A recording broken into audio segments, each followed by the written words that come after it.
So where were we? We're going to Welcome start the back to show. another episode of the Controversial and Uncontroversial Podcast. No, we're not doing that. Oh,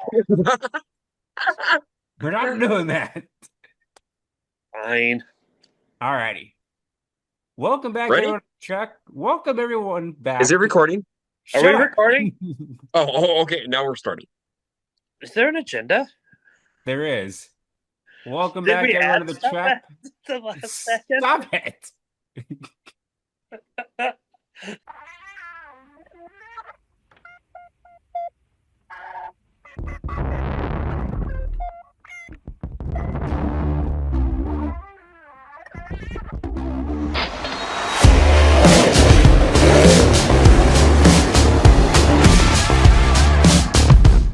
Speeding up, no slowing down.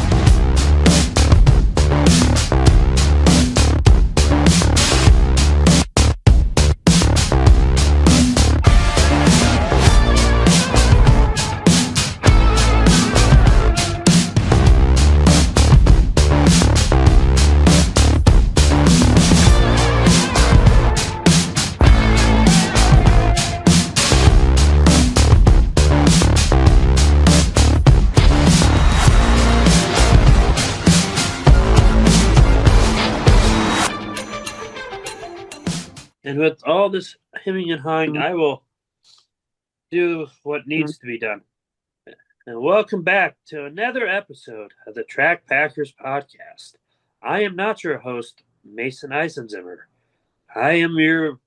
Am I still in the front row? I don't know. I don't. I don't really know anymore. I think I am, but I might be wrong. Did you fart? No, but thank I you heard for that too. asking, Mason. That I was was my wondering phone. what that was. That was my phone updating me on a sports deal. Oh, that makes more sense now, Jessica. Yep, it does. Okay, I have 4 pitchers for this week. Just a heads up. And that is John Breckle of John Breckle Announcing LLC. Yes. We are also being visited by Mason Eisenzimmer of Mason Aaron Racing Videos. Now, how's everyone doing this week? John, Wonderful. very good. Mason, Great. great. And myself, I am doing wonderful. Now, Becca is not with us, for she is not feeling well. So she's not doing wonderful. No, she's sleeping. Anyways, now, John, this is about the point of the show where we always talk about one of our lead sponsors. Can you give us more information on it? Did you know, race fans? We're sponsored by Tyler Hall, who does a great amount of work throughout the racing community over there in the Red River Valley. Tyler runs a great business called Hitch Harness. He has a lot of customers that visit him on his website of hitchharness.com. You can check him out for all types of truck accessories, as well as his main item, how to protect your truck bed hitch. We do not want to have the hitch fly out of the truck, knock Jessup in the head, and even lose more common sense than he already does not have. So be sure to make sure you protect your hitch by visiting hitchharness.com. Thank you, John. Now, Mason, are you ready yet? Yeah, I'm ready. I was just going to let it go and see how long you're going to do this. All right, go ahead, Mason. Take off. All righty. Well, where's my green flag? There we go. Is this the official green flag? Well, we have to. I haven't said the lineup yet. So the lineup is John on the pole, followed by Jessup and myself. Neat. I've made the poll. Second week in a row, you're on the pole, I believe. I know, Jessup, I'm going to push you off the track this week. Much like Kyle Larson does in sprint car racing. And like, well, you'd probably be more like Denny to me. You'd probably pinch me down more than anything else. If there was a wall there, yes, I would. Mhm. Yep. And Mason still is trying to finish the race. He was having car problems last week. Somebody's got to be the field filler.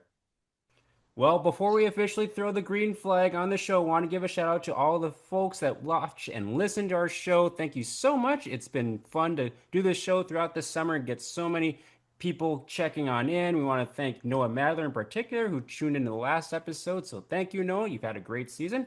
Hope it continues on through the rest of the summer. And so, lineup is set. Let's officially start episode 19 with the waving of the green flag and get to who or what we are repping. Go ahead, John Breckle, start it off. Okay, so as you guys can tell, we're very much in an orange type shirt mood tonight. So, with that being said, I am repping late model theme because guess what? It is a big weekend for late model racing in the local area, as well as last weekend, because there was a lot of big late model shows last weekend that happened around the state too, and a lot of really good late model racing that happened last weekend. So, I am repping a Dustin Strand 71 shirt. This is one of his shirts from a couple years ago because on the back, his cars, here, I'm going to put the computer screen up just a little bit. On the back of the shirt, you have his late model, and you also have the modified, and they were in purple. Oh, that's right. Yes. They had the purple paint scheme back then. He had some purple on the car. He also had a lot of some black on the car, some gray on the car back then, and he had both his mod and his late model on the back. So this must be from just a couple of years ago, because last year Dustin kind of started the year with some purple in the car with black and gray, and then he went to the blue that he's kind of stuck with now the last couple of years. And honestly, the blue really pops with the fluorescent orange that he has on the car. Yeah. Yeah, I think I have the gray and purple sweatshirt from that year. So, Okay, okay. So which yeah, I was because I actually want to say this repping. is maybe like 23. I think it's 2023. Yep. Because I was actually Yep. wearing that in Bemidji on Sunday and got a lot of compliments on it. Nice. Because Yeah. obviously the Strand family, his dad Brian, is from Bemidji. Yep. So, definitely a lot of roots up in the Bemidji area. Awesome shirt, John. Jessup, who or what are you repping? I too am repping a orange late model shirt. I am repping a Bobby Pierce smooth operator shirt.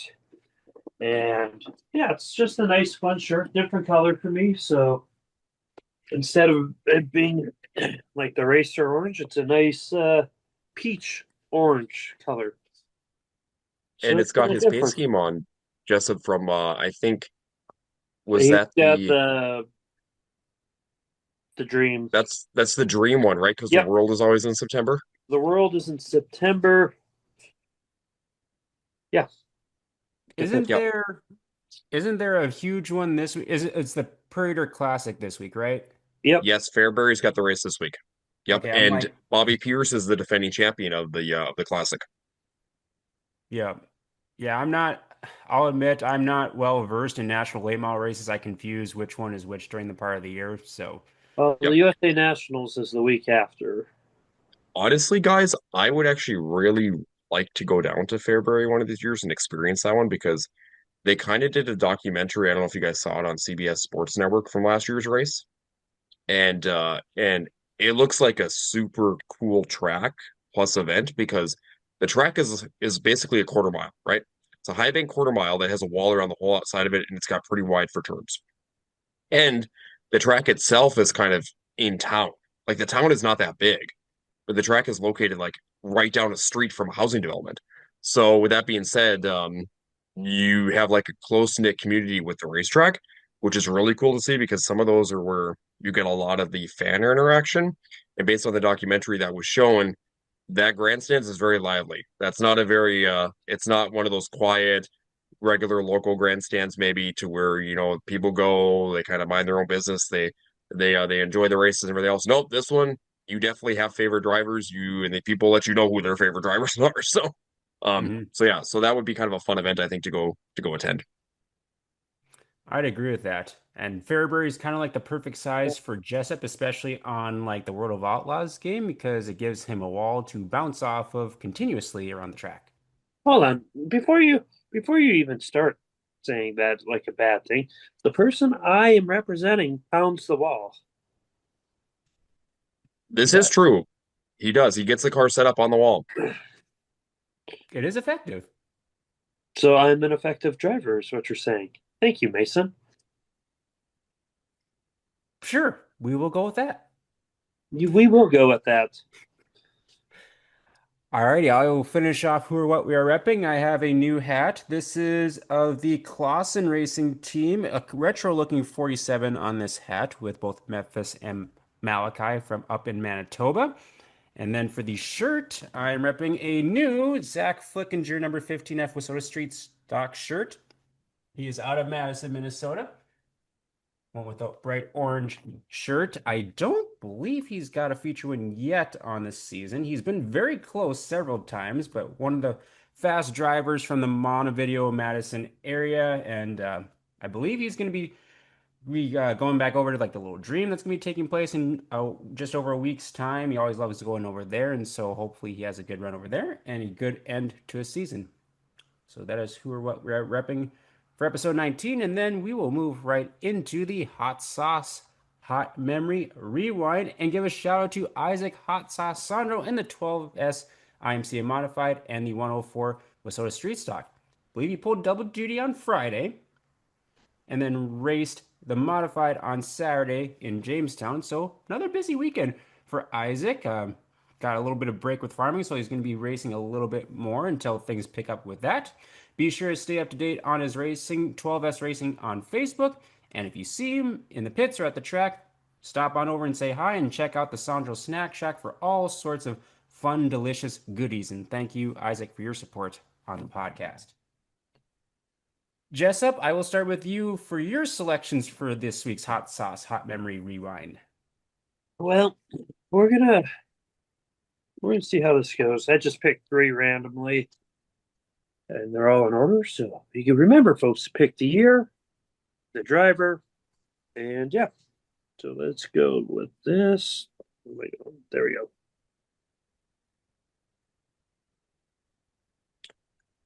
I've seen that car Bet you in have. person. I don't know where to start with this one. Besides, I it's a don't super remember. stock. Well, what do I you know? don't What remember. division is that? That's Well, a super stock. Very good, John. Mason already said that. Yes. Very good, John.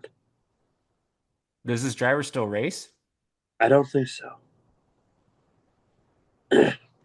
Is it Dan Gullickson? No. Mason, do you want to guess? I don't know. I don't know how to This start on this. is Jason Hovey? Not a clue. I I I say don't I don't. recognize that. I can't I read don't the. think I know him. Let's see. Jason, whatever that is.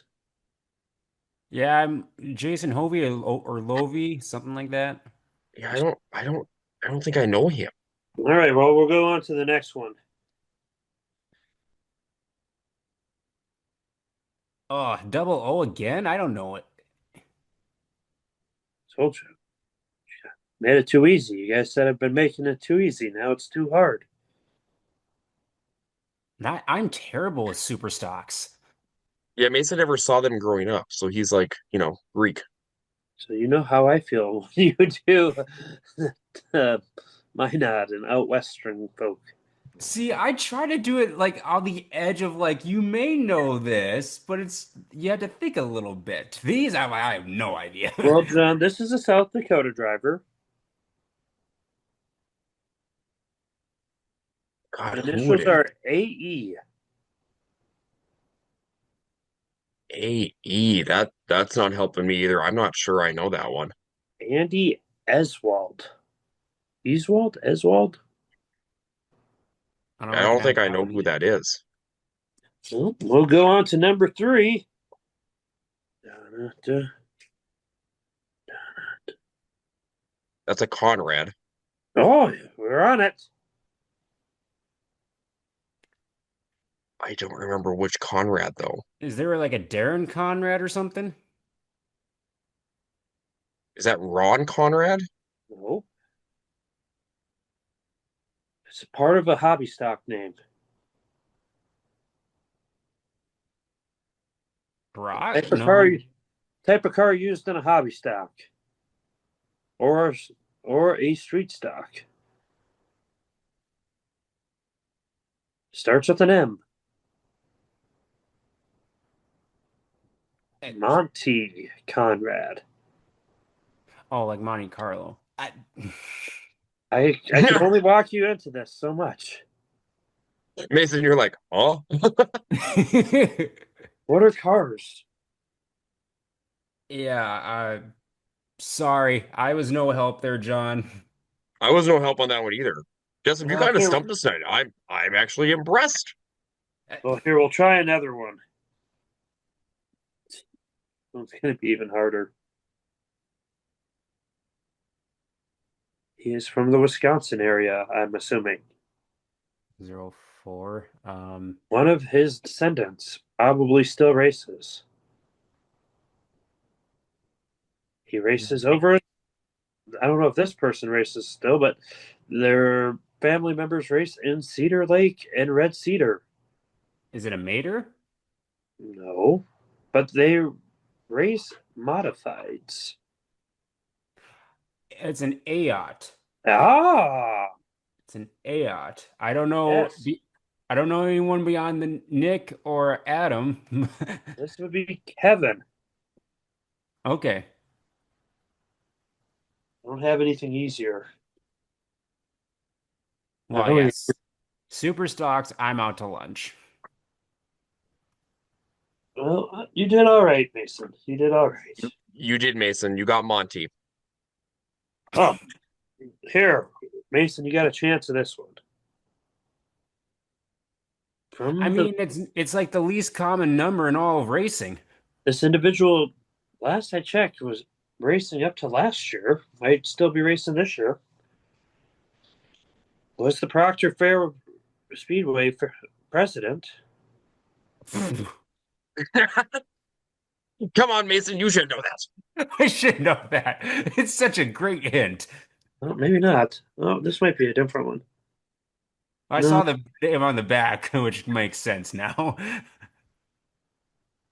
don't know. Lonnie. This should be Donnie. So it's Donnie Lofdahl? I've never heard of a Jessup, Lonnie Lofstall, but well, Jessup, that's were these photos from like 2002? 2001 Okay, I was gonna say Superstar. they look right around that 1 to 2 to 3 time frame. Yep, that would be correct, John. That's all I got. Mason, I finally found them on the Western Wanderer site. That's why I Yeah. wanted to make sure what year it was. Gosh. I was wondering Uh, if you were looking that up at any point. Well, I knew some of them like paint scheme wise, but I had no idea on drivers. So I know super stocks, but I know more of the South Dakota slash eastern side of North Dakota super stocks back in like that era because we would still run them in Jamestown. Fargo still had super stocks back then. Grand Forks was still running super stocks until the early 2000s, and so kind of knew some of the super stock drivers, but Devil's Lake was running super stocks still back then. So yeah, so I knew him a little bit, but I don't really know anybody on the Wisconsin side a whole lot because they would never really come over for the Western. It would be they would run the Wissota 100, and then the Western Oh, would be in Aberdeen more with the guys from South Dakota, Wyoming, North Dakota, and maybe the western side of Minnesota more or less. So yeah. Okay, Mason, do you have any or am I next? you can go next. I do have some though. Okay. Okay, so I am sticking with, like I had mentioned earlier, late model theme. So I'm going to tell you guys what year these are from. These are from 2006, Okay. and you have to name the driver and the track. and a chassis. That is Jamestown for the track. That Looks is like not Johnson. correct. Oh, wait. That is not correct for the track. No, nope. I see the trees in the background. That's turn 3 and 4 Mandan. Okay. I want to guess Tim Perkins. Yes, that is Tim Perkins. Wow, that's a good guess. I never would have got that one. He had a So brief yeah, stint Mason, in you were right Omaha. on that. Okay, so let's go to the next one. Give me 1 second here, guys. That is John's forehead. Track Dakota Speedway, corner 3.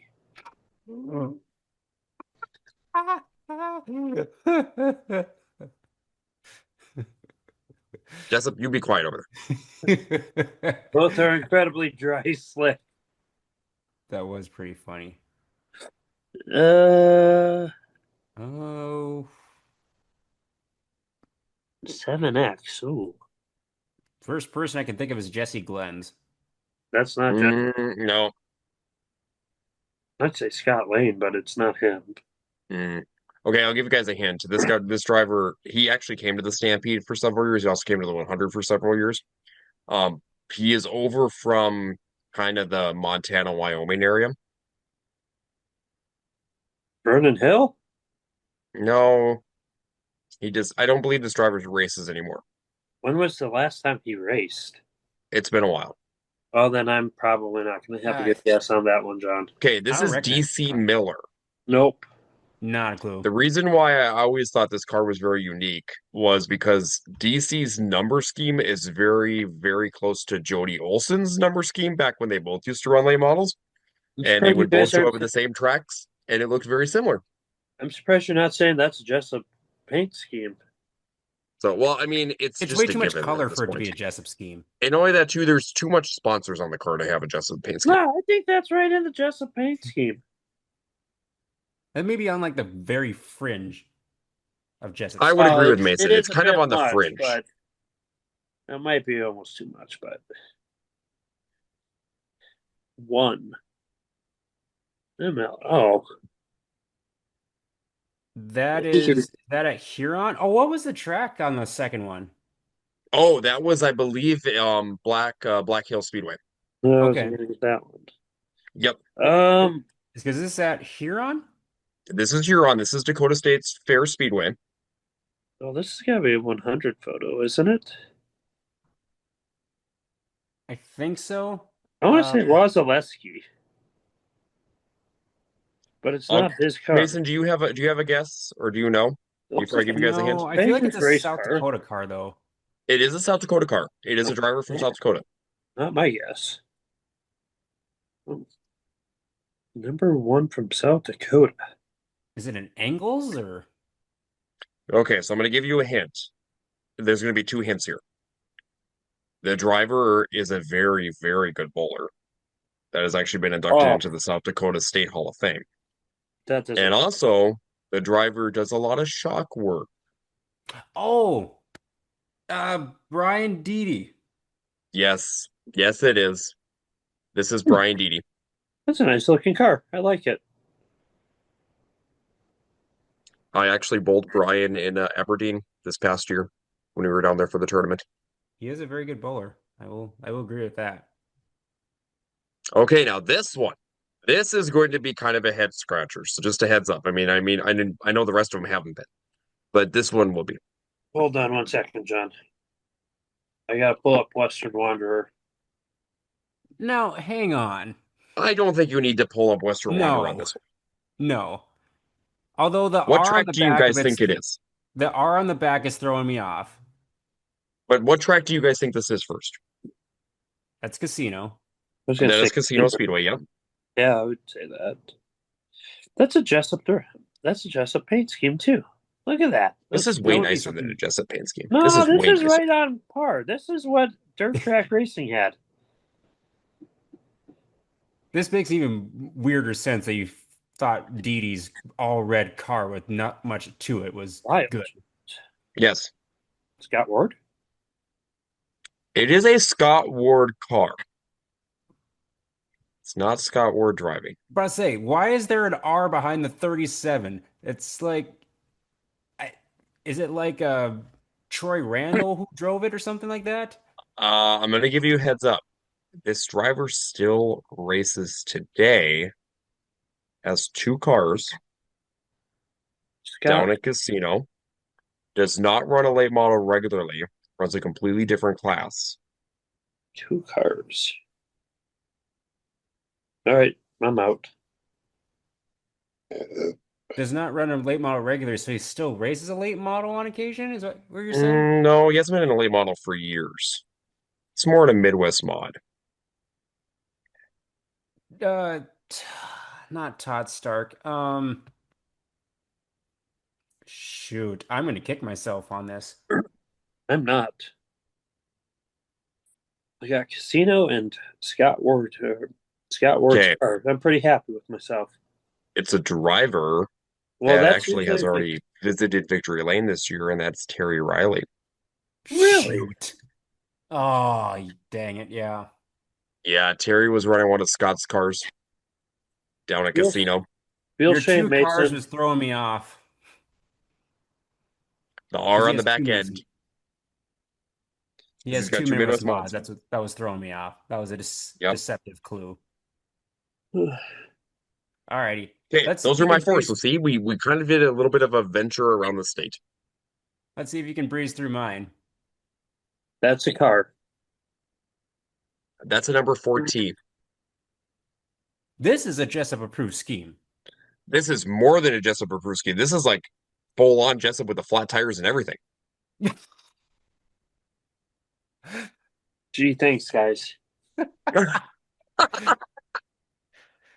This is a North Dakota driver who still races today. It's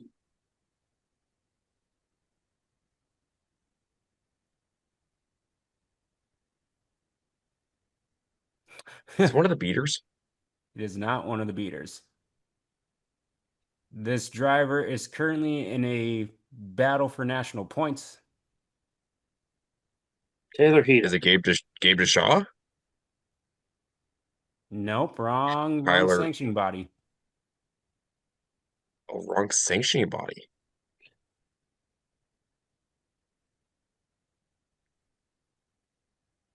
Same-ish What? number.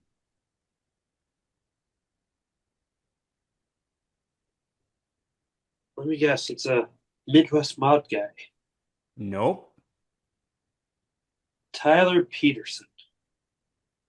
Nope. What's another good hint? I don't know. Besides just giving it straight away, I'll just say it. He's in the street stocks now. Trey One of the Browers? No, it's a North Dakota driver, remember? Trey Hess. Yeah, that's correct, Jessup. That's Trey Hess's car. Interesting. Yep, digging in his Facebook. This is his first car. Well, I don't think I ever would have got that. Trey, I approve of your first car. I'm sure you do. What is that supposed to mean, Mason? I'm sure you do. Next one. 17B, Bill Baylock. This is Jenna Atkinson. No. Good try. Bailey Reading Cousins. reading the names on the number, but that is not correct. I don't know. Who? This driver is a former national champion. That's not Bailey Cousins. It's Zach Benson. There you go. I could tell by the number design. I don't Yes. know. I only saw B and I was like, I don't know. All right. I got one more. It's got a couple people in this one. Oh, wait, hang on. Well, Hey, that's let's see. us. This looks like when Hang Jessup, on. decided to freeze his screen with two of him on it. He cloned himself. That's pretty impressive that I can be on two positions at once. We did this on a Sunday afternoon, I believe, We when the did. NASCAR race was going. Because the NASCAR race is going. That Jokes would be aside, Kyle Larson on the TV screen.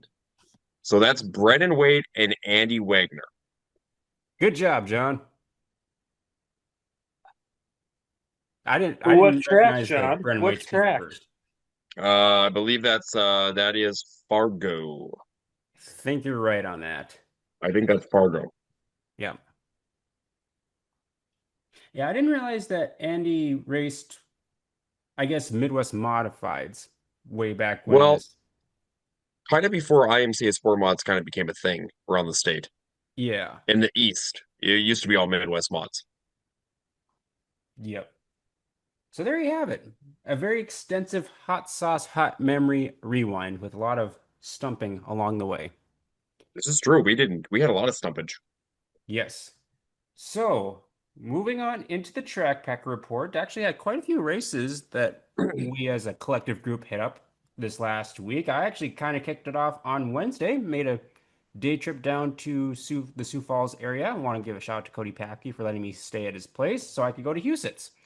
It was the first of their 4-day Wednesday, Thursday. Yeah, 4-day weekend as part of the Silver Dollar Nationals. And on Wednesday, they had the IMCA stock cars, which were ran with both IMCA stock cars and also a bevy of Wissota street stocks. And then also the Tri-State Late Model Series was taking place on that night too. Now, heading into the night, they had gotten a lot of rain the night before, and it was very overcast. So I was almost concerned that they weren't even going to race on Wednesday, but they did race, and the track had a lot of moisture in it. I'll just put it that way. Oh, yes. It was for hot laps, it was a muddy mess. But they got through the entire night, had quite a bit of carnage in both the late models and the stock cars, unfortunately. But overall, the racing was very fun to watch. Very fast-paced race, just a lot of cautions and a lot of crashes along the way. So, just giving a quick shout out to the winners in the stock cars. It was a name we know, Kurt Lund, picking up the win.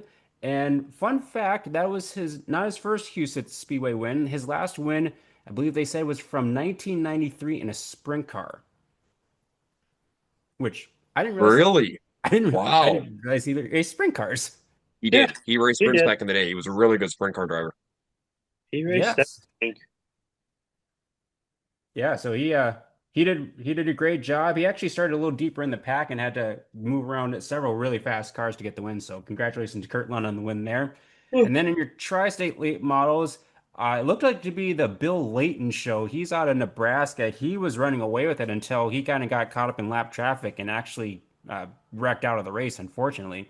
And so that had him to lead to Tad Pospisil. I believe that's how you pronounce his name, the 04. And he went on to get the win on Wednesday night. And so fun night down at Houston's. Late night getting home. I think I Oh, got yeah. home about 3:30, 3:45. So quick turnaround to Thursday, which the rest of the weekend started off. I was down at the Cheyenne Speedway, back behind the microphone, so got to announce another race down there.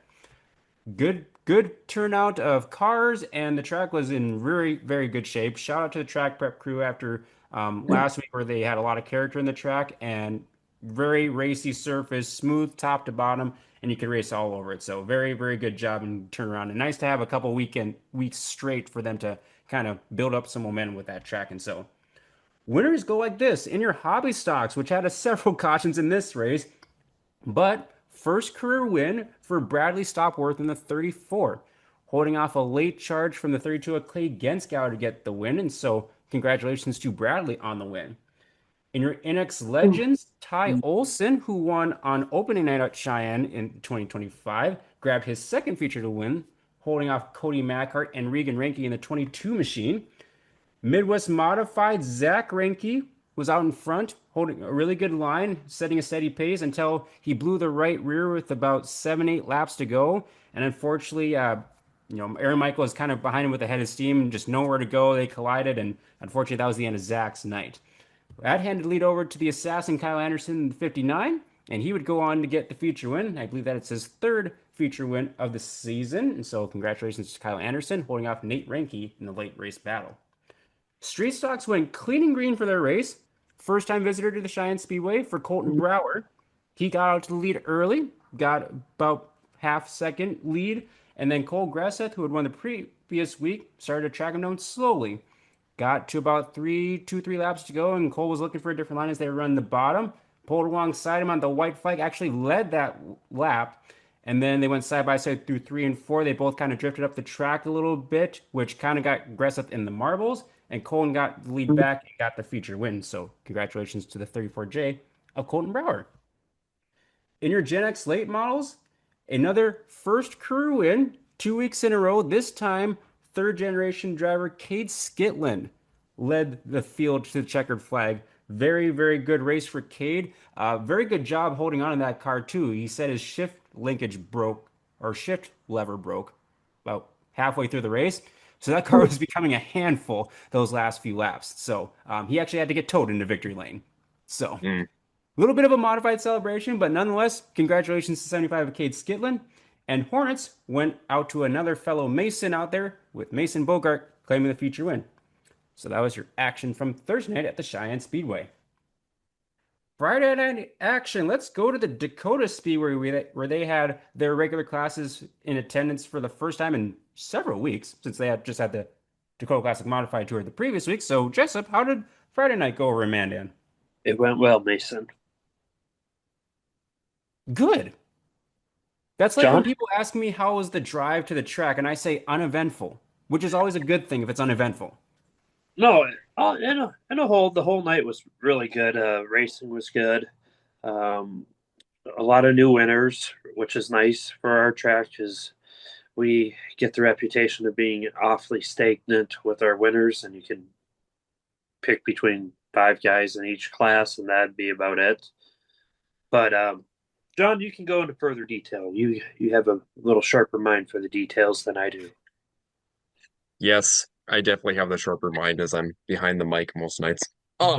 Let's start the night though. So we had a really good field of cars in the pits. It was Hall of Fame night. It was also Knife River Corporation night. We had 106 cars that checked in on Friday, so a really good field of cars. We started the night with 15 slingshots. The slingshots were fast, fierce, and they put on a show. And it was a really good battle up front between some of our youngsters like Landon Hallgren, as well as Caden Davenport. The Keller sisters. Keller sisters are getting more seat time. They're getting faster. Jager Mullen was right up there as well. And then we had Landon Hallgren ended up in victory lane, picked up another feature win. He's been kind of on a tear lately in that 22 machine. So congratulations to Landon on a big win on Friday night. Then we move on to your Dakota Speedway hobby stocks. Hobby stocks had a nice field of cars as well. They had, I believe it was 20 entries that checked in on Friday night. And it was a really good battle up front between some veterans and some hot shoes that are kind of rookies that are getting their feet wet that are making a name for themselves already in the class. And it was the Wishick drivers that were kind of battling for the win, right? You had Riker Vetter up there, you had Brody Michelson up there, and then you had the Hazelton driver of Derek Appert, who just picked up the championship for the Vetter tour for the hobby stocks. And Derek kind of got the lead. And then Brody Michelson got around him with only a few laps remaining. And Brody picked up his first career Dakota Speedway win, which he went back to back now because the week before he picked up a win in Jamestown for his first win in Jamestown.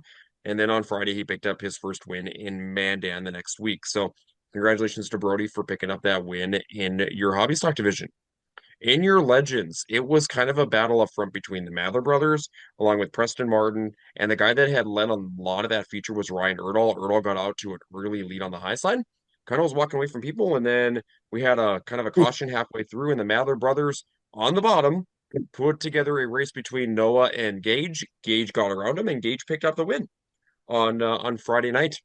So good win again for Gage. The Mather brothers have been really hard to beat so far this year, and we'll see if they can keep the momentum going into the year-end specials as well as nationals when it comes up in October in Nodak at the Minot Fairgrounds, the North Dakota State Fairgrounds in Minot.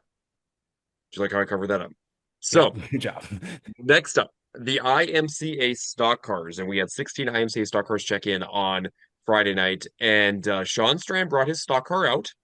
He hasn't been running the stock car a bunch this year. He's been running more of the mod and kind of jumped off to the early lead in the stock car division. But the driver that I was really watching during that race was Jason Meidinger because Jason started 13th in the feature event, and we had a caution with about 4 laps in, and he had moved his way up to 7th already. So he had kind of worked his way through the field. And on the restart, he quickly moved his way into the top 5 and slowly but surely worked his way up to the battle with Sean. They were side by side with 5 to go. With 4 to go, Jason took the lead, lost the lead actually in 3 and 4 as he kind of slipped up a little bit, got it back as he calmed himself back down and picked up his first ever feature win in the IMCA stock car division. He had been really close in the streets for many, many years and finally picked up that win in the stock car. So congratulations to Jason in victory lane. Kind of a very much grandstand approved win as well within the grandstands because there was a lot of cheering that happened for Jason that night during that feature win. Then we move into your modifieds, and it maybe looked like a first time winner in your modifieds too. Elijah Puckett got out to the lead and he stretched it out over the field until he kind of got into lap traffic. And then that allowed the likes of Jeremy Keller to start closing in, Marcus Tomlinson to start closing in, and Jeremy got around Elijah with just a few laps remaining. They had a caution with about 5 to go. Jeremy stretched it out in the restart. Marcus got to second, and it was Jeremy Keller who extended his points lead farther because he's had a very nice season so far in Mandan and ended up picking up the feature win on Friday night. So good night overall in Mandan. Track was racy. There was quite a few people in the grandstands as it was Hall of Fame night. So we announced our class for 2025 for the Hall of Fame that'll be inducted at the banquet upcoming here in the fall. And overall, it was just a good night, good regular night, kind of a good stretch to get into the North Dakota Governors Cup this weekend over in Mandan. Excellent. Nice to have a good night going in Mandan to kick off the weekend over there. My Friday was adventurous to say the least because I was initially on my way to Montevideo for racing Oh, action. oh, tell us what happened. Well, I got well over halfway there and looked at the Oh, sky and the radar, oh, and I was like, where I is don't, this going? it's like, I don't think this race night is going to get completed. So I Uh, elected to turn around. Mason, thinking out loud on this really quick, and Justin, I think you'd kind of agree with me. He didn't really tell anybody his schedule earlier this week, right? He just kind of would post where he was going, except he didn't post that he was going to Monty Hmm. that day. Montevideo fans, I am so sorry Well, John, I can because tell you what Mason was on happened. the way and he brought the weather right with him. I can tell you what happened here, John. Initially, Mason was going to go to Monty, and then it rained out, or he chose to go to another track because of his powers being out of control. So then he won't admit to this, but I'm pretty sure this is 99% factual. He was going to go to River Cities. And then, yeah, you shake your head. See, deny it. Like I said, you would deny it. Then that track rained out. And then where'd you end up, Mason? So, technically speaking, River Cities had already made the call to cancel earlier in the afternoon. So that Yeah, eliminated well, that option anyway. you had intent. No, I That was was your pretty much, backup plan. my backup plan was West Fargo. Yep, see, you were going to rain out two tracks and then go to your backup plan of West Fargo. I Has was he no not planning shame, on going John? to River Cities. Has he no shame? Well, because initially this ties into Friday as well, because River Cities was supposed to have King in the Wings, part of a 4-day weekend for sprint cars, Lightning Sprints, 305s, and 410s. So Friday they were all supposed to be in Grand Forks, and I believe the Renegades were also supposed to be there as well. That is correct. Yep. So they had gotten a bunch of rain in the morning, and so they were trying to like see if they could work the pits and work the track in. And I think by like 1 or 2 o'clock, they made the call. It's like, hey, it's not coming together, so we're gonna have to cancel. So during that time, I was still planning to go to Montevideo, but there was some things in the works for the 410 sprint cars, and they actually got added to the program at Red River Valley Speedway that night, who were hosting the NLRA late models as well. So they got added in pretty much at like 3:30, 4 o'clock. And so that was a fun little addition to their program. And so being that I turned around from on a video, I'm like, well, I'll probably make it back in time for the features. I pulled into the track just a little before 9, and they were just getting the last class of heat races out onto the track. So got all the feature racing action in at River Valley Speedway. So they had the regular classes minus their 305s for the Friday night, and then NRA late models and the NOSA slash Midwest Sprint Tour Sprint Series. Here's Well, your results. Oh, go ahead. you probably could have thrown a few 305s out there. Yeah, I think there were a couple of 305 sprint cars that did participate. They did. They joined the field for the 410s. A few of them. Yes. Yeah, because it wasn't officially a sanctioned show. It was just quickly like kind of put together. So alrighty, Sport Mods kicked off the night. It was Scott Jacobson leading the way. Looked to have that race well in control, and I don't know exactly what broke, but as Brennan Urbach in the 33 was catching him, he broke going into turn one. So that unfortunately ended the night for Scott Jacobson on the hook. Brennan Urbach took the lead from there and never looked back. So Brennan Urbach picked up the win in your IMSA Sport Mods. In your NX Legends, a guy that was planning a race in Grand Forks that night in his 305, Ty Wilkie, got to lead pretty quickly in that race. survived several cautions and restarts, and holding out the likes of Sean Johnson and Cody Macart, he grabbed the feature win in the NX Legends. Then they put the Wissota late models third on the program. And they had 27 late models in attendance, so very, very strong field and a lot of heavy hitters. Several that are going to be competing for national points, such as Tyler Peterson, Dustin Strand, Chad Becker came up from Aberdeen. And so early on, I believe Dustin started outside row 2 or 3. He got to lead pretty quickly.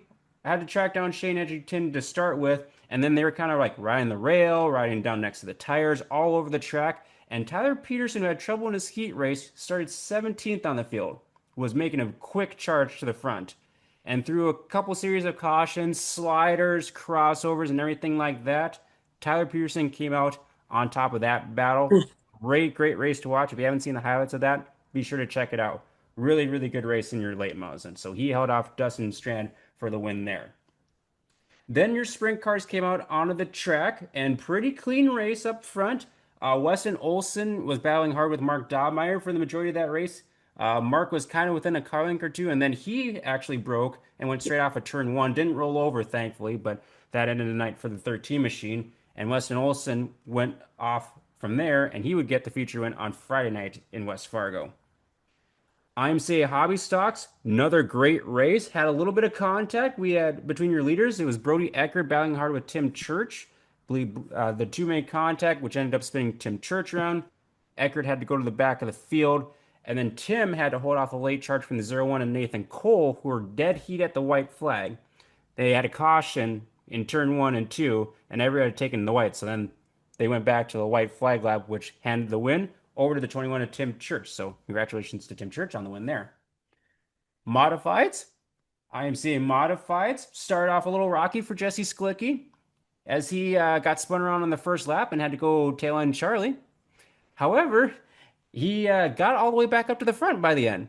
And he was one of the few cars that were riding the bottom side of the track. Everyone else is kind of railing the top side.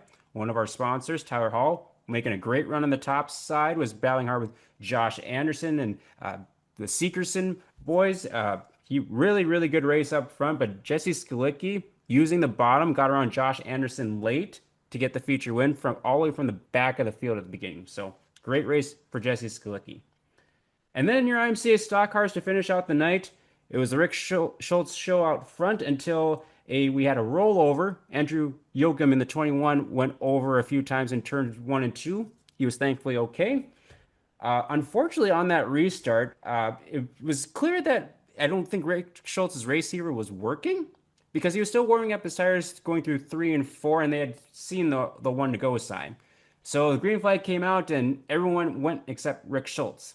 So handed the lead over to Calvin Kesselberg, who was also making up ground on the bottom, one of the few cars to be able to do that. So he would go on to get the feature win in front of one of our other sponsors, the B1 of Brody Carlsrud. So busy, busy night. We got done a little after midnight. So a lot of racing action, but it was a really good night of racing. You could fun action to watch there in West Fargo on Friday night. So Saturday, should we stay at Red River Valley to start with? Yeah, let's stay at that one first, and then I'll do my recap. Alrighty, Jessup, what did you do, or what did you think of Saturday at the Red River Valley Speedway? Because you came over and decided to visit me. It was a very healthy field of sprint cars throughout the night. I think they had, what did they have? 31, 32, 410, NOSA 32. MSTS sprints, and they had some really good names in the field. Jack Dover, Mark Dobmeyer, Brooke Tapnell, so a lot of the more Midwest bigger name guys. Um, then they had Timez, who junked his car on Thursday in hot laps and got it completely put back together. And Timez is Thomas Meserol, the USAC legend, I guess you could say, former USAC competitor. And that was a really fun field of guys to see race. IMCA 305 Race Savers had a really good, healthy field of drivers and some bigger name drivers for their field. And then the Race Savers had a pretty normal, pretty nice night of sprints for them as well. Um, format was a little different. I'm not really sure how the MSTS runs their format. They didn't do qualifying, so they just draw, and I don't know how they did their dash. There's draw to B main dash, and then feature. But yeah, I don't know how they did their dash. I think top two, maybe. I think top two from each heat. Yeah. It might have been that simple, but um, yeah, good dash, good everything. Oddly, I don't think we flipped a sprint car besides the one that smoked the wall. Yep. Just besides the lightning sprint, no one else flipped in the 305s or 410s. Yep. And yeah, Mason, you want to get into the discussion? And then I'll throw Yep. tidbits here and there. Yep, so lightning sprints kicked off feature action. They had 15 lightning sprints on hand. Uh, Started out with Emmett Asane leading the way until we had that wreck and red flag with Mark Williams. I saw a video afterwards. He got turned, basically went like head on into the wall and rolled over. Got out of the car with some assistance. He was okay, recovering pretty well from the last I checked. And so then on the restart, the 18 of Masani was still leading, but then Matthew Taves made the move on the restart, and he would go on to get the feature win. So Matt Taves, very, very young driver, very quick too. So he grabs the big win in the lightning sprints. That was a scary wreck. It And was because all most of us heard was a bang, and it's like, what just happened? the car never really rolled. It never flipped or it never careened against the wall. It was just almost like a Dale Earnhardt type of wreck Yeah, yeah, because it it, just like came to a sudden stop. yep. And that was a little nerve wracking for a bit because you don't really see people get out of the cars under their power on those type of wrecks. So it was Yep. good to see uh, Mark walk out and get out. And yeah, cars can One, be replaced. yep, and he's an older gentleman too, so definitely good to see him get out of the car. After that was your IMC race saver sprints, like Jess had mentioned, great field, 26 race saver sprints. They started them all. So um, I was like, all right, we're starting them all. But overall, they had a really, really good race. A lot of lap traffic for the leaders to deal with later on, as it turned to a battle with Monty Ferreira in the 45. Lee Goes Jr. was another big name that came up for the weekend. And Trevor Service, who's always been a really fast race saver sprint. The groove for the race savers was mainly around the bottom, but Service was making the top side work, especially when they got to lap traffic. And that's where he kind of made the move to get the lead late in the race, but then lost the lead a couple laps later as he slid too high off the bottom and didn't quite get the high side line. And he actually lost first and second in that move.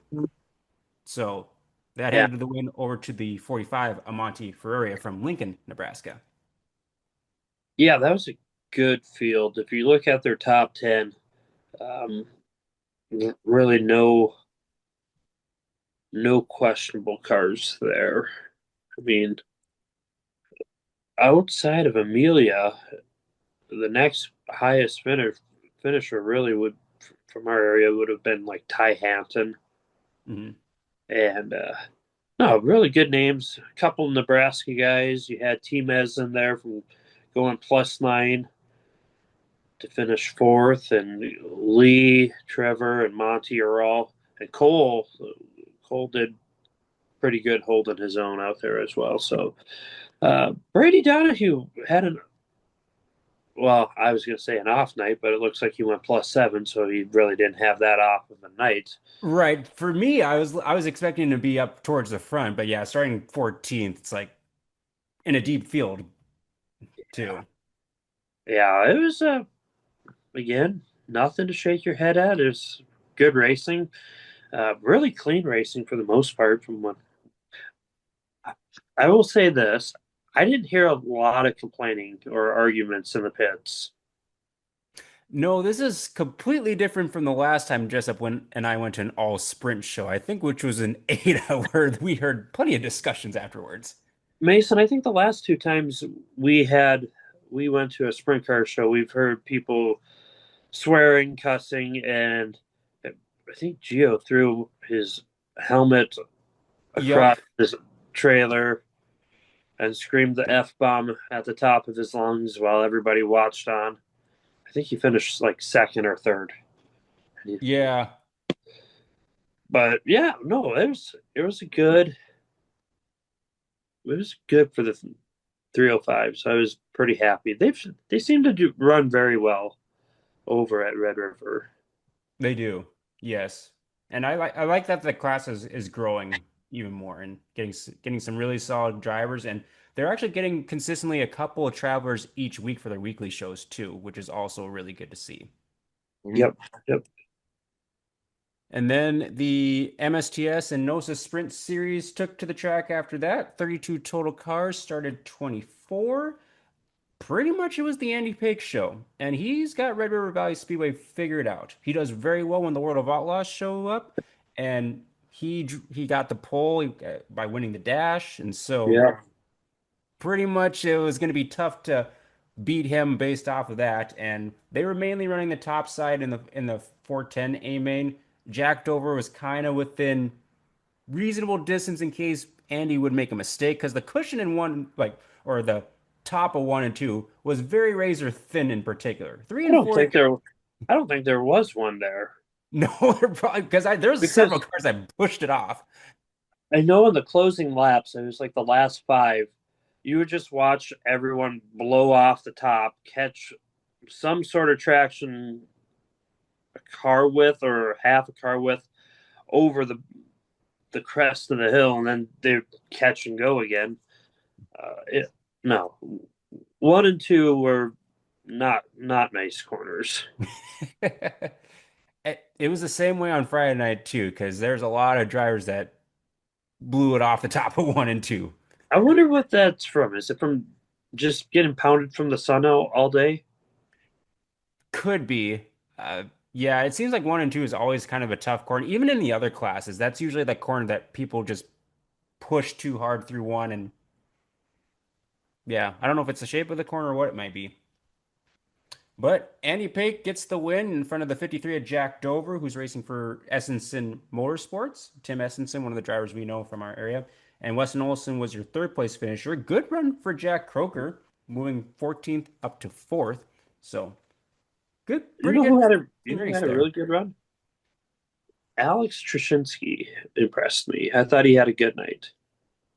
Yeah, because he's still pretty Pretty young when it comes to green. 410. Yep, Yeah. pretty green. He finished right behind Mark Dobmeyer, and he finished seventh. So I think that's a good night for him. Weston Olson, I don't know much about Weston. He's pretty new to my radar for sprint cars. Didn't he just start like a year or two ago with the NOSA guys? I think this is a second or third year. So he's pretty new too. So he said he found something over the last week, and Yes, he has. he's definitely making some strides. Yeah, I'm glad you made the trip over. It was fun to have you over in my neck of the woods for once. I want all the Red River race fans to thank me. Captain America had to take down Monsoon Mason and Hurricane Kayla, just like I did last year at Wishick. It still blows my mind that she showed up to an all sprint car show. I was I was pleasantly amused that we all showed up to a sprint car show of all things. Yep, But we had a indeed. good time. We had a great time. Now, John, tell me about the sprint car racing over at the Jamestown Speedway. Yeah, so for me on Saturday night, I was over in Jamestown announcing as we had gorgeous weather. Weather was really nice throughout the night, and it was a full night of racing action because we ended up with 20 Western Renegade non-wing sprint cars. Really, really happy with that number of cars in that field. So it was their second ever appearance in Jamestown, and they put on a really good show. There was a lot of side-by-side action within the track. They used a lot of the bottom and middle part of the Jamestown Speedway. I was really surprised because nobody really ventured to the top to try to use the top because the lip was there and nobody really ventured to the lip. But besides that, it was a really good field of drivers too, because we had some of the Northern Renegades over, we had a lot of the Western Renegades over, and it was just a good show overall. It was Miles Tomlinson though that ended up winning, and guys, he won by 9 seconds. Oops. They went clean and green, and he won by 9 seconds. Wow. He lapped up to ninth. Yeah, so he was Dang. gone. He was just completely gone. The battle behind him was really good though, between Ken, Eric Guyot, Jeremy Lizakowski, as well as let me see who else was in that battle back there too. Chris Lewis was in that battle back there. So Oh. pretty good mix of drivers kind of in that battle. And it was Guyot and Ken that were going back and forth. Guyot had passed him earlier. By the way, Guyot's car is, he wrecked his car pretty bad here. Just about a month ago-ish time frame, maybe not even that long ago. So he's got another car back out. It's mostly red and it's got white on the back end of it. It is a scheme. It is a pretty nice scheme, but it definitely looks a little bit different than his traditional kind of red, white, and blue that he Hmm. does. There's not a whole lot of blue on the car. But yeah, so Eric was in second for quite some time, and then Ken worked the bottom and got around him and picked up second. And Ken actually drew the 100 as he came into the gate. So yeah, but yeah, no, he drew the back of the field and had to work his way to the front. So but no, but for Ken, Ken was back-to-back runner-up finishes. It was a good show overall. The drivers enjoyed it. Fans enjoyed it. We had a very nice attendance in the grandstands too. It was a pretty full grandstands on Saturday night, which was kind of cool to see. And to Jessup's credit, we had a lot of cars.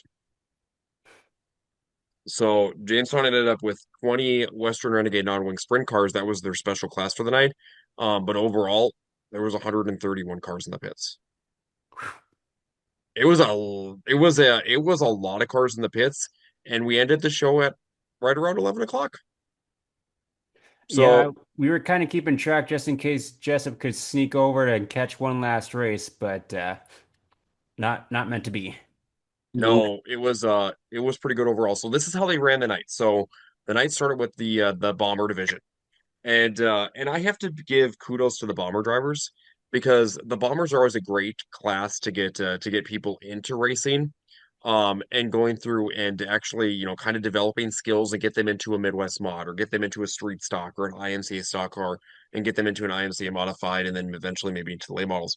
And Jamestown had 26 bombers on Saturday night. And out of those 26 bombers, maybe a couple travelers, a lot of locals. Hmm. So their bomber car count this year in Jamestown alone, I've kind of done averages on it. They've been averaging right between 22 to 24 a night. That's a really good field of cars. Hmm. So super good field of cars. And that's not even with all the drivers that we know that have cars even out there, racing. So that's good news for, future growth into other classes. Bombers had one caution throughout the night, and they started all 26. And it was Joe Jacobson, who was runner up last week, and he was gone this week. Joe was at one point ahead by 3 seconds and ended up picking up the win in that feature event. Matt Gumke, we don't really see Matt a whole lot in the bomber division. Crip Nelson has been running the 4T machine this year. Crip was out of town on a camping retreat for one of his school programs that he's in. And so Matt got the car, ran the car for the night, and did quite well. He was runner up throughout the night. And then behind him, it was a really close battle between the likes of Eric Bush, Travis Ettinger. Both Horners were in that battle, as well as Cade Getzka. So, and right now, and I'm going to do a post here a little bit later on because I do a lot of the Jamestown Speedway Facebook page stuff too, and help out with a lot of the stuff that goes on the Facebook page. But if you look at JamestownSpeedway.com, points are updated on there through Saturday night.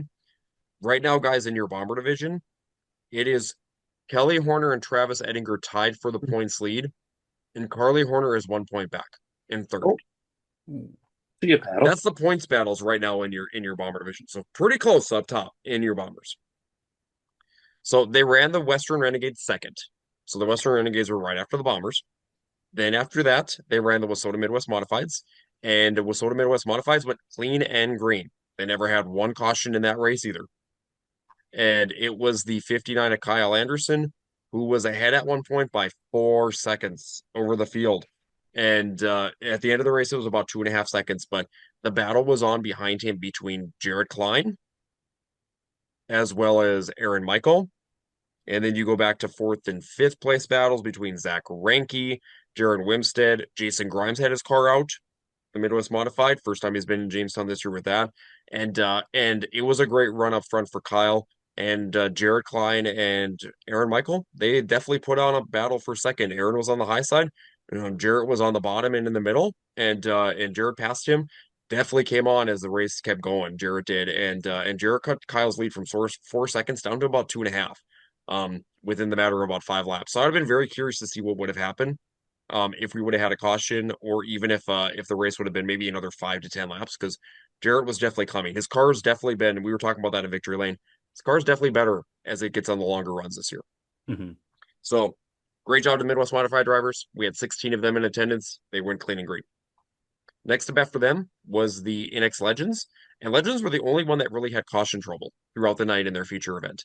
They had a total of 24 Legend drivers that showed up, and it was the Mather brothers that started deeper in the field, and it was the driver who came through the pit shack and drew a one. I was in there when he drew the one, and that was Preston Martin. Preston drew the one for the night. So Preston kind of had a flawless night in Jamestown. Ended up picking up the win in his heat, and ended up picking the win in the feature. The Legends had some really good battles in the heat races, though. A lot of three wide racing. There's one heat out there, and actually it's on the 006 page for Dustin and Weston Hagen's page. If you guys watch, they were both in the same heat. They were in heat three, and they have the video on there from that heat race. And first through third were three wide for almost that whole heat race, and fourth through sixth were three wide for almost that whole heat race. So you had the battle up front here, and then you had the next battle here, and they were three wide pretty much the whole time around. So a lot of three wide racing in your Legends on Saturday night, but it was Preston that picked up the win, Gage Mather that picked up second. Noah Mather had some problems actually. He lost the hood on a restart. Like it blocked his vision. It came right up in front of him and had to pull into the infield, and was done for the night. But your points leader is Andy Bargman, and Andrew Bargman did really good. He started deeper in the field again and picked up a top three again. So he's just racking up the points. He's ahead by about 70 some points right now over Jamestown in your Legends. Then we move into your Wissota Street Stocks, and it was a three wide battle up front for the first 5 laps of that feature race between Dustin Erickson, Billy Christ, and Cole Gresseth. And as you guys know, Cole has been on a tear this year. Cole got the lead early in that race. They were also clean and green in your streets, and Cole stretched it out to about 2 seconds over a great battle between Billy and Dustin in second. Dustin was more bottom to middle groove. Billy was on the high side, and they were throwing it back and forth at each other with Billy picking up second, Dustin in third. Behind them, though, the battle was really good from fourth through about eighth. They were three wide for multiple laps back there, back to back to back to back laps. And a lot of shuffling from about fourth to about eighth. And in that battle was the likes of Mike Mund and KCU Status, as well as Jody Michelson was in that battle. Chris Ritter was in the middle of that battle. So some really good drivers back there in that battle as well that stayed clean and green. And we had a good night for your Wissota Street Stocks with Cole picking up his 15th win of the year. And then we moved into your final class of the night with your IMCA Modifieds. And in your IMCA Modified division, we had 20 IMCA Modified drivers that showed up. We had 17 Wissota Street Stock drivers. And in your IMCA Modifieds, it was a battle up front between Scotty Gardner, as Scotty got the lead really early in that race. He started second row or third row in that race and got the lead pretty early on. He had to hold off the likes of John Nord, Ron Correll, and the driver that was making the bottom work for plenty of time in the beginning of that race, Marcus Tomlinson. Marcus started 11th, so really deep in that race, and he got up to the top two in the first 5 laps. And then he had to battle the likes of John Nord, John Correll, Travis Tooley was in that mix, Andy Cap was in that mix for several laps before it was Marcus that ended up getting second, and Scotty Gardner picked up his first win of the year over in Jamestown. He's had some bad luck this year, and he looked good last week and then broke a drive shaft. This week he looked really good and picked up the win in your IMC modifieds in that zero machine. Real on the high side. Scotty's really good on the high side in Jamestown. I forgot your slingshots. Your slingshot division had 8 of them, and it was a battle up front between Easton Olson as well as the 29 of Caden Davenport. Davenport broke and ended up in the infield after Easton Olson got around him. Easton picked up another win over in Jamestown, his second of the year in Jamestown, third overall. And Easton now is your new points leader by only 2 points over Caden Davenport in your slingshots in Jamestown. So pretty close points battle there too. Overall, though, track was in good shape throughout the night. It was a dry, slick surface from top to bottom by the end of the night to where the drivers could run pretty much anywhere within the track. There was traction in the middle of each one of the turns as well, and they had the bottom side there. Also in Jamestown, a lot of very clean racing, very clean night overall. A few wrecks in your legends, but besides that, everything else was pretty much clean and green for Jamestown and just a good night overall. Excellent. And they get a little break this for the next week before they get geared up for another big weekend over in Jamestown coming up. My last night of the weekend was over at Bemidji Speedway. Just cruised on up for a regular night of racing. They had their regular divisions in attendance minus their modifieds, and the street stocks took their place for the night. Started off with a great photo finish in your Wissota Pure Stocks between a guy that's a former national champion and it's only raced a couple times this year, Josh Berg and Dustin Puffy. They had a great battle to the finish. Those two are really good buddies, and it was Dustin Puffy edging out Josh Berg for the feature win in the Pure Stocks. So great way to kick off feature action there. Mini stocks, kind of one of their like entry level classes up in Bemidji. The kind of one of the guys to beat up there is Conrad Schwinn. He kind of got out to the lead and kind of survived all the chaos that was taking place behind him, because they had several cautions in that feature race. But another feature win for the number 6 of Conrad Schwinn. In your Midwest Modifieds, it was Michael Blevins Sr., any host of Blevins that I always confuse one over the other. But he looked very fast in his heat, started a little deeper in the field, got to the lead, and pretty much checked out on the rest of the field. So he grabbed the feature win in the Wissota Midwest Modifieds. In your Hornets, another basically photo finish, as there was a great battle up front between Adam Kessler, I believe, who was going for his first feature win. He was trying to hold off the lights of national point contender Russell Kiker Jr. from Brainerd. And the last couple laps, I feel like the nerves might have been getting to Adam as he was kind of slipping up in 3 and 4. And on the last lap, Russ got beside him and won the drag race to the finish line. So Russell Kiker Jr. gets a big key win for that national point hunt. Speaking of national point hunt, a couple of your guys that are battling for national points in the street stocks, Colton Brower was up in Bemidji, as well as Trey Hess. They both started deeper in the field for their feature, as initially it was Weston Ramsey kind of leading the charge. Had a few cautions kind of shuffle the running order, and slowly but surely Colton Brower was kind of picking off one car at a time after each restart, or a couple cars. And eventually he got to the lead.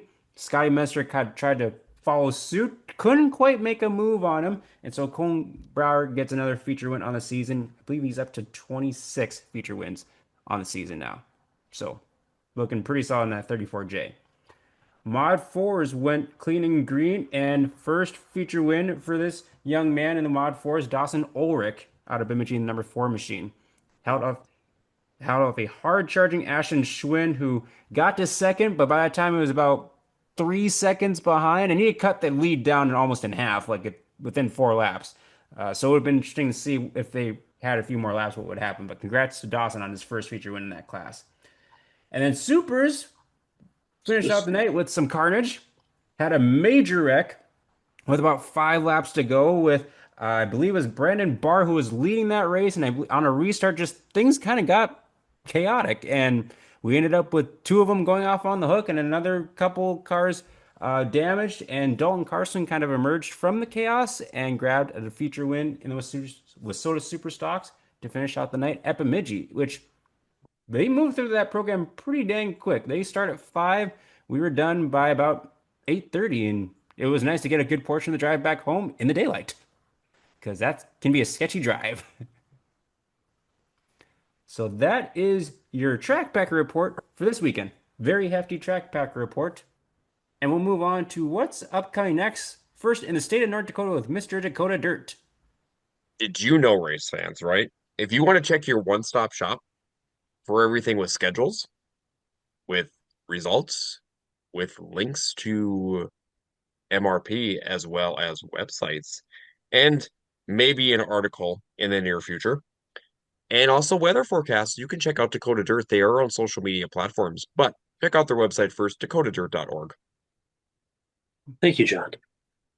It's going to be a busy weekend here for us, at least. Let's kick it off on Thursday with the Cheyenne Speedway having what looks to be pretty much a normal night of racing for them. Wissota Streets, Wissota Midwest Mods, Gen X late models, NX Legends, Hobby Stocks, and the Short Trackers. Friday, things heat up as we'll just kick it with the Dakota Speedway. Night one of the Gov Cup weekend. It is Wissota late models, IMCA modifieds, IMCA stock cars, NX Legends, hobby stocks, and slingshots. And all of those classes will be racing as well on Saturday. The Red River Valley Speedway hosts the Sanders Stock Car Challenge and the IMCA Hobby Stock Challenge. Special, I guess. IMCA mods, IMCA stock cars, IMCA 305s, IMCA sport mods, and hobbies and NX Legends. River Cities has what looks to be a normal night of racing for them as well. No sprints, Wissota Streets, Wissota Mid Mods, Wissota Late Models, and a special appearance of the Wissota Modifieds. Williston Basin will be racing as well. Midsummer doubleheader. They have IMCA mods, IMCA stock cars, IMCA sport mods, hobby stocks, and slingshots. So plenty of places to race this weekend for those guys. Saturday, you have night two of the Dakota Speedway ND Governors Cup weekend. All the classes, as mentioned before, Wissota late models, IMCA mods, IMCA stock cars, NX Legends, hobby stocks, and slingshots.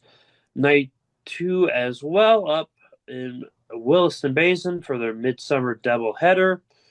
And the Devil's Lake Speedway is having their Midwest Mod Golden Hammer Classic 3000 to win evening with non-wing sprints, Wissota Mid Mods, Wissota Streets, and their Pure Stock division.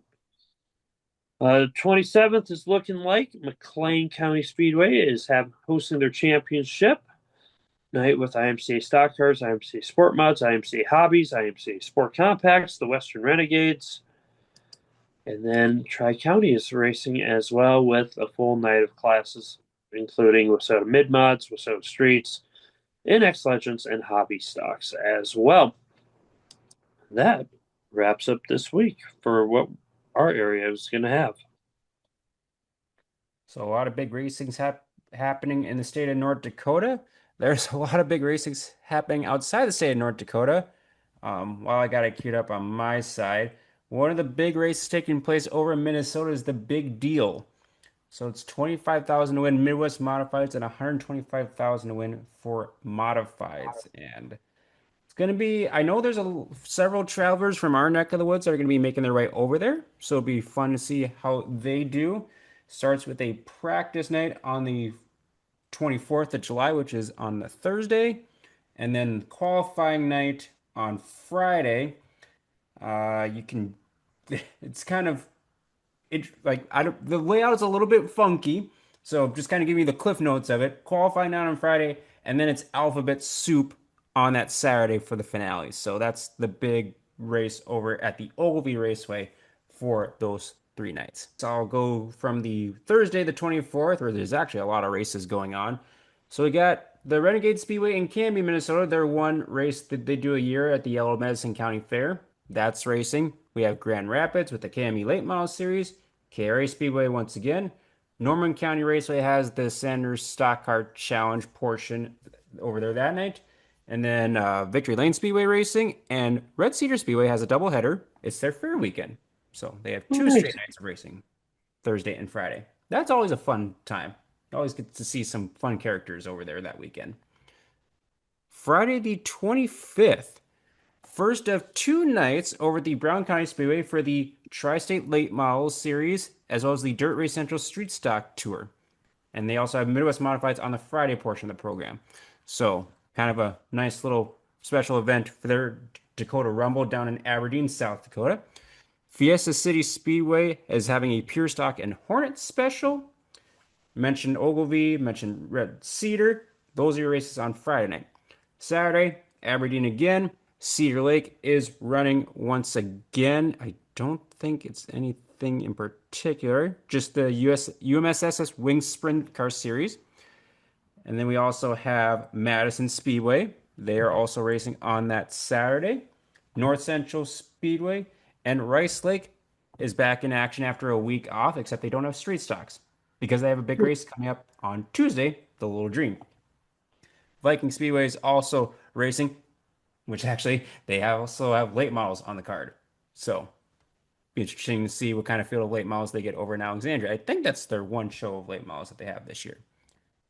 And then Sunday the 27th, Casino Speedway has the Dirt Race Central Street Stock Tour. So that should be a fun night over in Watertown. Buffalo River Speedway is having Kids Night.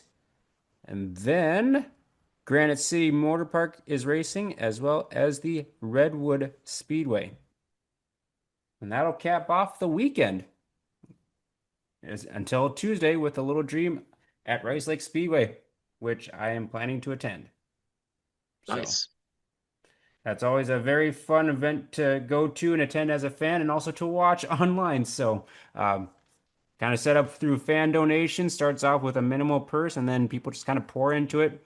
Most of it goes to first, and then if you want to donate to other positions or for hard charger, first wreck, first person out, whatever it may be, that's kind of it's a crowd-funded event, and it's really fun to be a part of. And so we will now display the white flag and give a shout out to our good friend Brody Karlsrud in the B1 IMCA stock car. Just got one race on the weekend over at Red River Valley Speedway, and it was a good one. Runner-up finish. So great run for Brody Karlsrud in the B1 IMCA stock car. Be sure to stay up to date on all his race results at B1 Brody Karlsrud Racing on Facebook, and also check out his podcast, The Real Deal with B1. He's going to be doing a lot of racing over the next couple weeks, so thank you, Brody, for your support of the podcast as well. And great to see you during the sprint car night. Got to hang out with Jessup and I as well.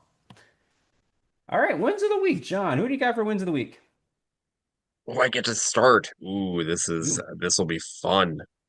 So I'm gonna kind of leave the sprint car guys, I think, to you guys as well, if you guys want to kind of, keep them in your back pocket. Except I'm gonna take the main one right here, and my big win of the week goes to Anthony Macri Mm, for picking up Mm. the King's Royal on Saturday night. I have to give him that win of the week because that was pretty good for the PA Posse group because Macri still runs quite regularly over the Pennsylvania area. And congratulations to Anthony on a big win as he was pretty strong the whole 4 days that they were over there in Eldora. mhm, mhm. So great job to him. My next win of the week, I am going to give it over to a couple of sisters, Ooh. the Eisenshinks, because they raced a lot this past week. They raced a ton over there on Thursday and Friday and Saturday and Sunday. And they had some very, very, very nice statistics with them winning heat races in multiple divisions, finishing strong in their feature events, and not just in the sprint car ranks either, also in the late model ranks. So both the sisters, congratulations on a very successful weekend and a fun weekend for both of those sisters. So just going along with that, I don't know how many friends you're with on Facebook that are doing this sharing of the post thing. So I think it was Stephen Lewis that initially shared this post on those on Amelia and Layla. And it's been kind of like shared like Inception like wise. Because like, oh, this is impressive. It's like, yes, very impressive. And it's like an Inception type post that has been going on all day today. And it's like, holy cow, this is trippy. Yeah, it's pretty neat. It's pretty neat to see how many divisions they ran this week, right? Because they ran a lot. A lot of sprint cars with the 305s, with the 410s, with the late models, and the amount of miles they put on as well, just on the racetrack, but also the amount of wins they had with it, with heat wins and stuff like that one too. Pretty impressive for both those sisters. Yep. So congratulations to Mia and Layla in the 15 and in the one. Then we have to go through and give my final win of the week to a driver that picked up his first career win on Friday. I have to give it to Jason Meidinger.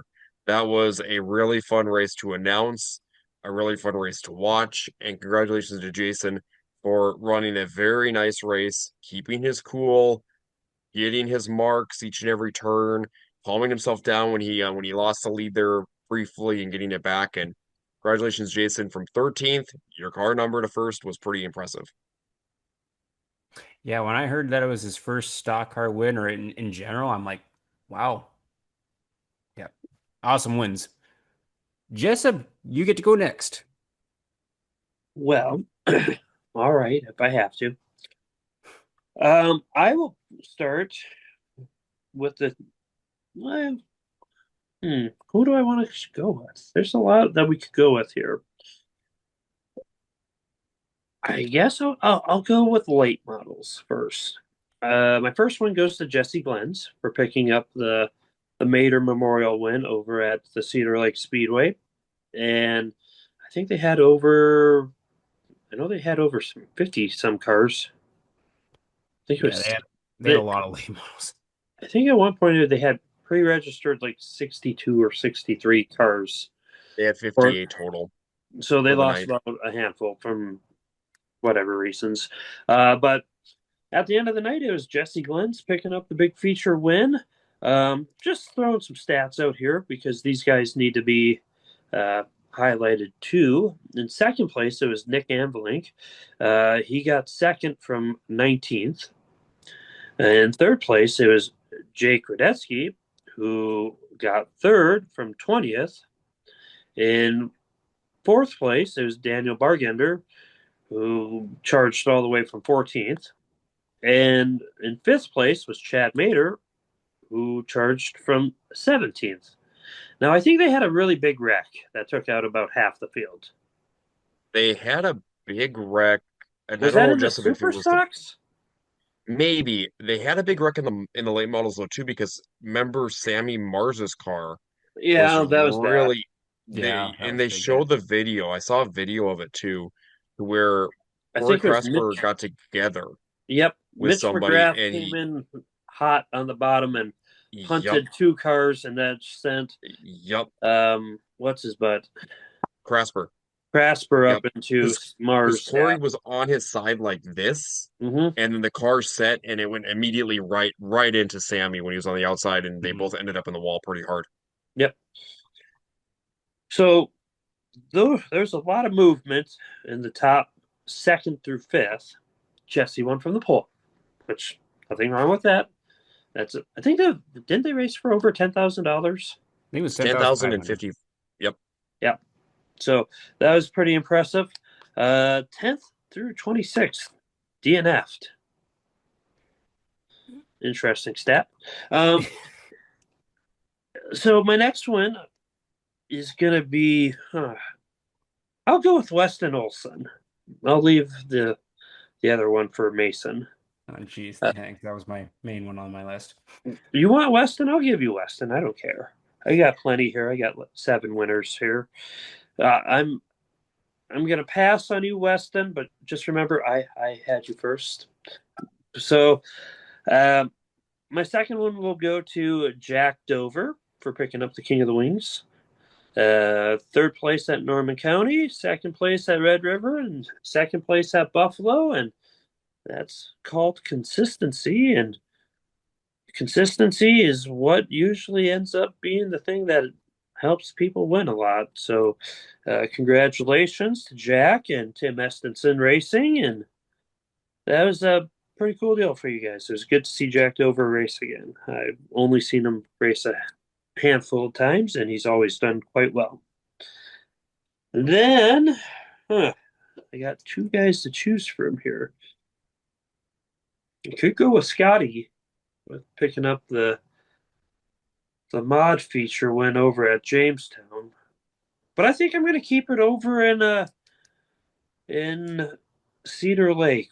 Another one of my good buddies out there. Steve Stewart picked up a big super stock feature win over at Cedar Lake. That has got to be one of his biggest wins to date. And then he also followed that up by finishing second the following night in Proctor. So another really good night. Steve's been running really well. I mean, just looking at his stats this year, 5 wins and 13 features, 11 top fives in that, and 13 top tens.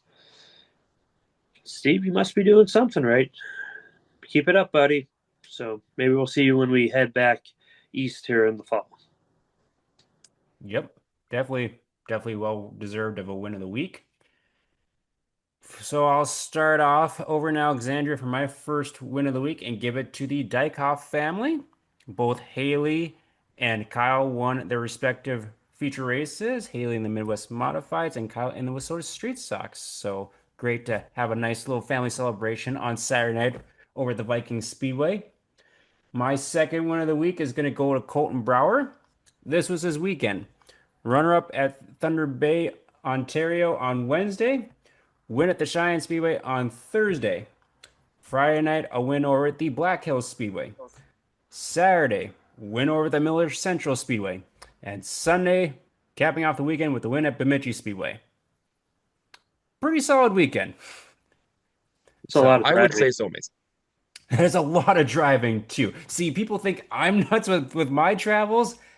I don't hold a candle to him or Trey Hess. Yeah, but It's you're true. not. They're not just doing it for fun. They're doing it for like a national championship. There's no national championships for you yet. Well, I mean, he is Yes. I going for mean, besides fantasy. the show up points. Yeah, Yeah, I mean, there he is is trying to that. go for fantasy. So, Yes. Right, I Show guess up there is points. that. Yeah. So that's my second win of the week. And my third, Jessup kind of mentioned him, but got to give a shout out to Weston Olson. Just a few weeks ago, he picked up his first career 410 sprint car win. And it's interesting to see once you get that first one, they kind of start coming in droves. So he got 2 wins on the weekend. The first on Friday on the non-sanctioned show at River Valley Speedway, but he also won on Sunday at the Buffalo River Speedway to finish out the King of the Wings weekend. Finished third on Saturday and had some trouble on Thursday at Norman County. So, but overall, very good weekend for Weston Olson. Again, like we mentioned earlier, still kind of getting used to the 410s and came from the Lightning Sprint ranks, and so very much becoming a contender each night that he goes on the racetrack. And so, those are my 3 wins of the week. Any other closing thoughts or anything folks want to add before we sign off?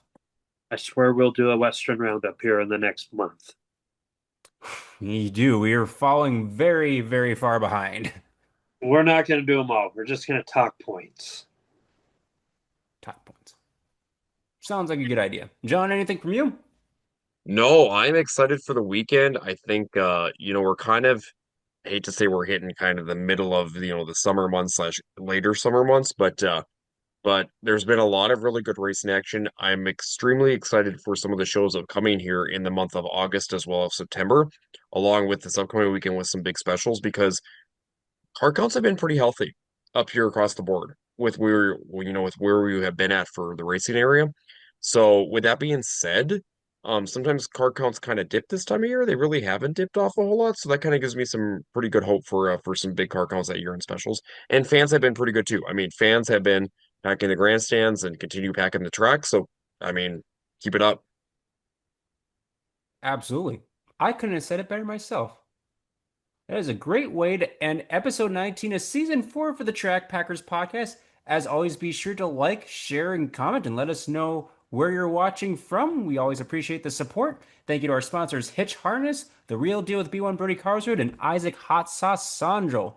July is winding down very quickly, so we're going to be getting to August and September. So take every opportunity to go out there and pack the track.